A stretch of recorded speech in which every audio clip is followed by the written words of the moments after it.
নমস্কার বন্ধুরা, রুচির কিচেনে সবাইকে স্বাগত জানাই। আজকের রেসিপি পটলের নিরামিষ। পটলের অনেক রেসিপি খেয়েছেন, তবে এইভাবে পটলের এই রেসিপিটা বানিয়ে খেয়ে দেখুন, খেতে ভীষণই সুস্বাদু হয়। সম্পূর্ণ ইউনিক একটি রেসিপি। চলুন তাহলে দেখে নেওয়া যাক, আশা করি ভালো লাগবে। এখানে আমি 400 গ্রাম পটল নিয়েছি। পটলটাকে কেটে নেব। তো প্রথমেই দেখুন খোসাটা তুলে নিয়েছি, কিছুটা রেখে দিয়েছি আর কিছুটা কিন্তু ফেলেছি। তারপরে দুই সাইড থেকে কেটে পটলটাকে ভালো করে ধুয়ে নিয়েছি। এখন এইভাবে একটু পটলটাকে কেটে নেব দুই পাশ দিয়ে, তাহলে পটলটা তাড়াতাড়ি করে সিদ্ধ হবে আর পটলের ভেতরে মশলাটাও ঢুকবে। তো দেখুন বন্ধুরা, এইভাবে পটলটাকে কেটে নিতে হবে। দেখুন আমি কিভাবে কেটেছি একটু দেখিয়ে দেব।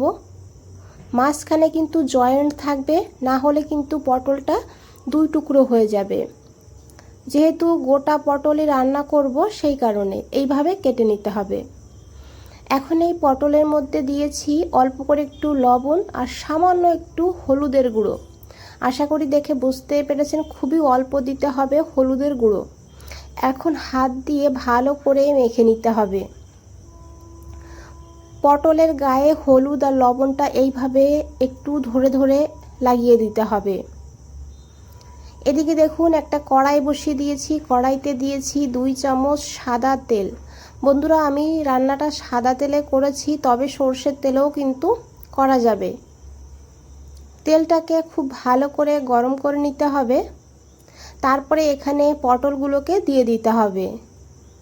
রান্নাটা কিন্তু খুবই সহজ, সিম্পল, সাধারণ, আর সময়ও কম লাগে রান্না হতে।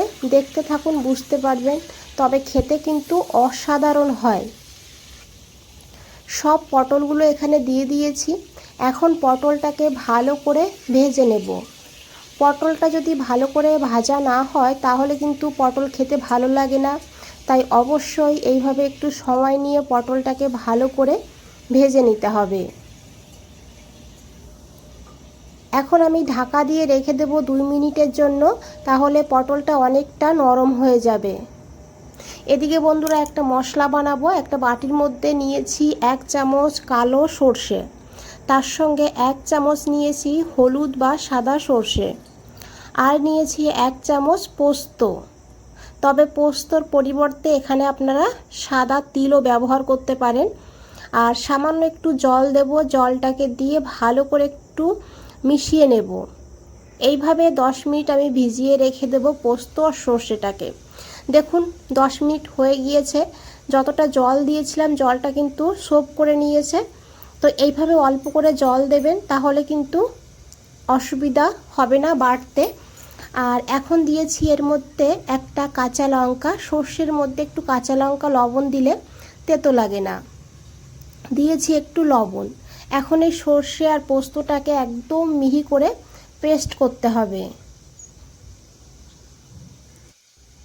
সর্ষে যদি ভালো করে বাটা না হয় তাতেও কিন্তু সর্ষেটা খাওয়ার সময় তেতো লাগে, তাই অবশ্যই একদম মিহি করে সর্ষেটাকে বেটে নিতে হবে।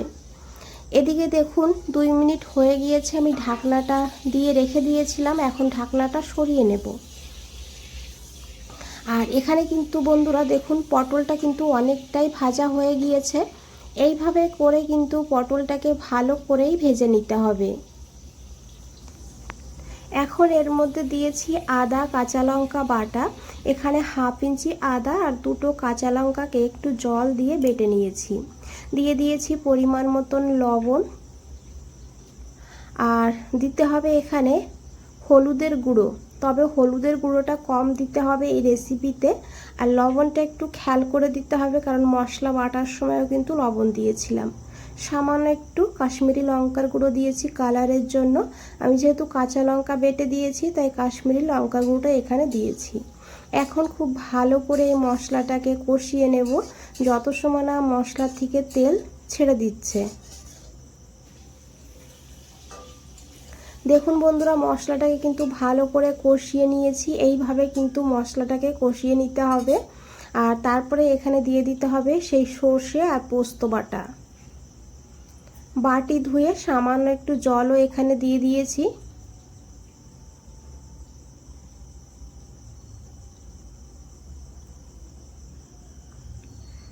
এখন খুব ভালো করে মিশিয়ে নিতে হবে।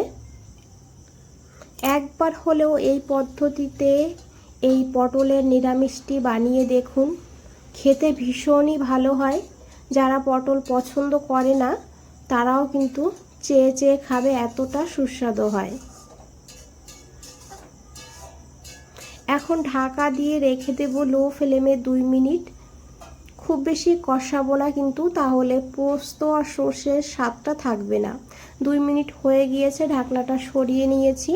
এখন একবার খুব ভালো করে মিশিয়ে নিতে হবে।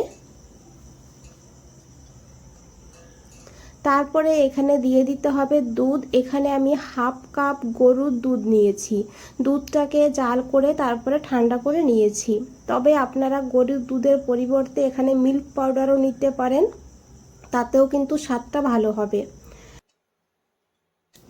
আর তাছাড়া এখানে দুধ দিতে না চাইলে শুধু জল দিয়েও কিন্তু রান্নাটা করতে পারেন। দুধটাকে দিয়ে খুব ভালো করে মিশিয়ে নিয়েছি। আর একটু গামাখা করে ঝোলটা হবে সেইভাবে কিন্তু এখানে দুধ বা জলের ব্যবহার করতে হবে। দিয়েছি এখানে 2টো চেরা কাঁচা লঙ্কা সুন্দর ফ্লেভারের জন্য, আর দিয়েছি হাফ চামচ চিনি টেস্টটাকে ব্যালেন্স করার জন্য। তবে চিনি দিতে অপছন্দ হলে স্কিপ করতে পারেন। চিনিটাকে দিয়ে খুব ভালো করে মিশিয়ে নিতে হবে। তারপরে ঢাকা দিয়ে রান্না করব প্রায় 6 থেকে 7 মিনিট লো টু হাই ফ্লেমে। তারপরে গ্যাসটা বন্ধ করে 5 মিনিট স্ট্যান্ডিং টাইমে রেখে দেব। দেখুন বন্ধুরা, রান্না কিন্তু এখানে হয়ে গিয়েছে।